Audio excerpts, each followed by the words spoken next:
Who drank coffee this morning? Yes, you and hundreds of millions of others like you around the world, which makes coffee arguably the most important discovery in the history of humankind.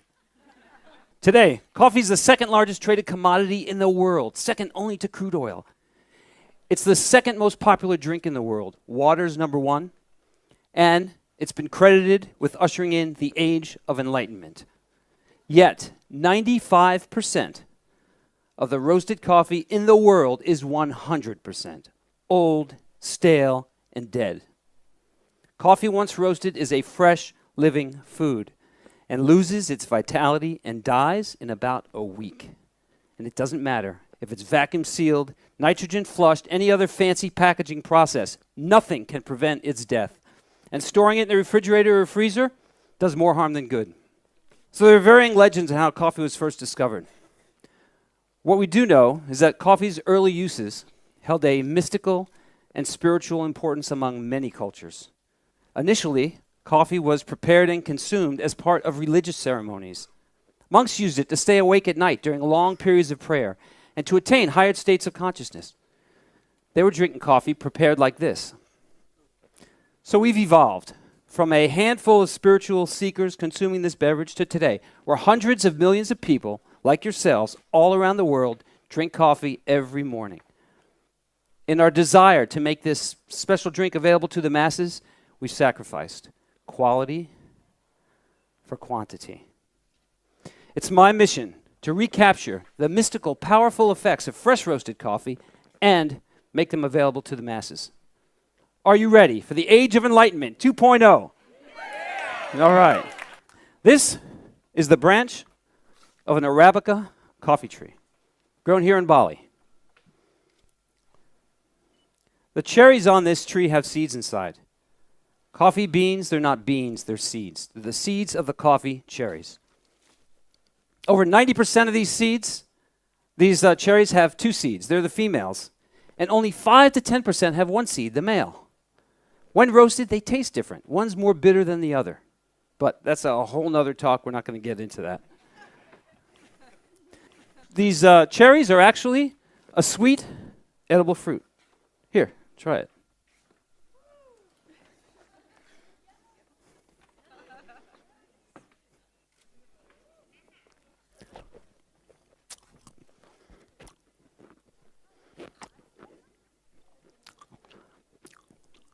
Now, once these seeds are separated from the fruit, they're dried. Looks like this. Once they're properly dried, they can be stored for months, even years. But once roasted, they have a very short lifespan and need to be consumed within a week to obtain the maximum amount of potency and freshness from them. Roasted coffee is a fresh food and should be treated that way. Now, during the roasting process, there are over 1,500 chemical reactions that take place. Let's just think about that for a minute. We don't have a minute. Let's think about that for 10 seconds. 1,500 different chemical reactions. The seeds are completely transformed from their dried green inert state to their alive, fresh roasted state, where they can be assimilated by our bodies. The seeds have become, in this process, a pharmacological resource that can benefit our human brains and bodies in ways we have not even begun to discover. Now let's take a look at some coffee roasters. This is a 1 kilo roaster. For those of you who are metrically challenged, that's 2.2 pounds. Cost, $6,000. 3 kilo roaster, 6.6 pounds for the metrically challenged, $13,000. And a 5 kilo roaster, $18,000. Folks, technology for roasting coffee, it's pretty simple. You just need heat. Tin roasting pan, 75 cents. Indigenous coffee cultures around the world, they roast their coffee like this. Their focus is on freshness and immediate consumption. Commercial coffee cultures roast their coffee like this. Their focus is on marketing, packaging, and shelf life. One produces coffee that is alive, vital, potent. The other produces coffee that sits on the shelf for weeks and months and is old, stale, and dead. Now, roasting coffee is a lot like making popcorn. You heat up the seeds, and after a while, they smoke and pop or crack. There's actually two cracks. When the louder second crack is just beginning, turn off the heat, you start the cooling process. Not a lot of mystery here. It takes a little practice to know when to turn off the heat. But if you can make popcorn without burning it, then you can roast coffee. After the coffee is roasted and cooled, it goes through a period that it needs to settle. So it takes a while for the beans to settle, even though they've been cooled. But this time period is several hours. Not days, not weeks, like some of the mass coffee producers claim. My own tests have determined a peak potency time for espresso of 11 hours after roasting, and a maximum freshness cutoff date of 7 days after roasting. Let's take a look at some recent studies that have come out about the benefits of coffee, which there are many. Let's not. These studies, what are they studying? They're studying old, dead, stale coffee, or people who drink old, stale, dead coffee. I have not seen a single study that has used coffee within a few days of roasting, let alone its peak time of within 24 hours. I can tell you from my own experience and how it feels in my body and tests I've done for myself, there are so many more health benefits that have not even been discovered yet, not even touched. Yet, these reports are showing that coffee has a lot of health benefits. It's the number one source of antioxidants in the U.S. diet. A study just came out in the last week that showed that people who drank coffee tended to live longer. There is a lot more to discover about coffee, even though it's been around for so long. I have been on a 10-year quest for the perfect cup of coffee. Didn't even know what that tasted like because I never had it before. I just knew somehow it was out there. I tried everything. In the beginning, I focused my efforts on upgrading my coffee-making equipment, thinking that was the answer. After several years, not much progress, and acquiring an Italian espresso machine and a burr grinder, didn't know what else to try. It didn't even occur to me that the roasted coffee I was using made a difference, because everything I tried in its vacuum-sealed, space-age packaging all tasted the same. It was consistent. Now I know it was consistently old, stale, and dead, but at the time I didn't know it. Then one day, some friends gave me a gift. It looked like this. They said it was fresh roasted coffee that they roasted at home in their hot air popcorn popper. I had no idea what they were talking about at the time. But the next morning I decided, tried everything else, I'll give it a try. As soon as I took that first sip, I knew immediately this was what I had been searching for. All of a sudden, a lightning bolt came out of the sky. I was surrounded by white light, corpses of angels. Not really. But my life changed in that moment. And like all home roasters, I started to look around my house, ways to roast coffee. Home roasters, we are an innovative, wacky bunch. We turn ordinary household appliances into coffee roasters. Hair dryers, heat guns, hot air popcorn poppers.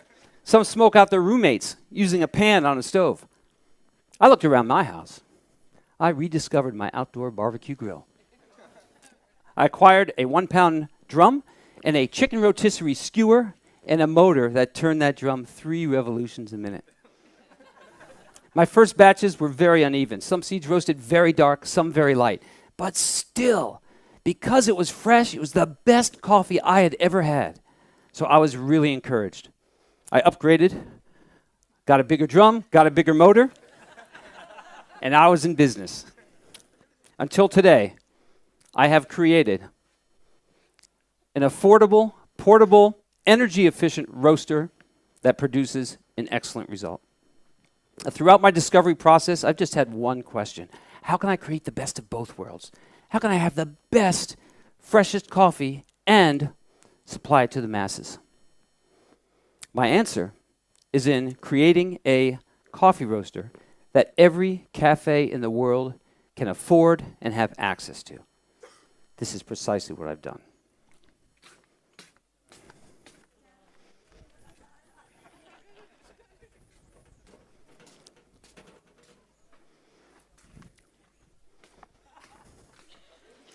This is the My Roast.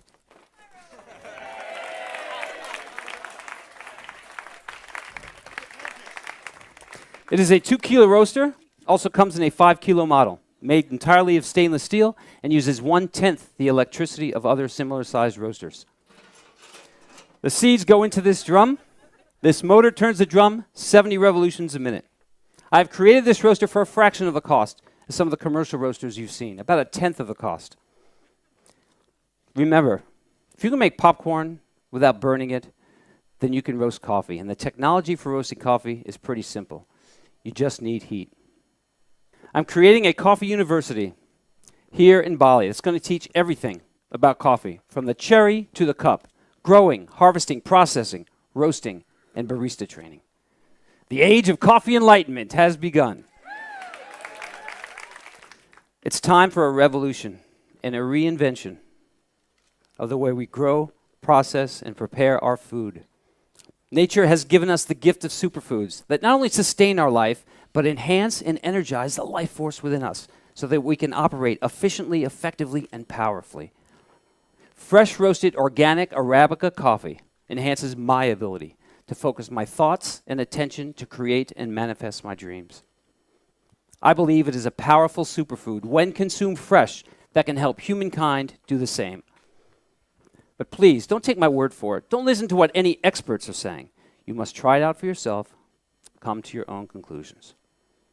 Now is the time to wake up and smell the fresh roasted coffee. Thank you.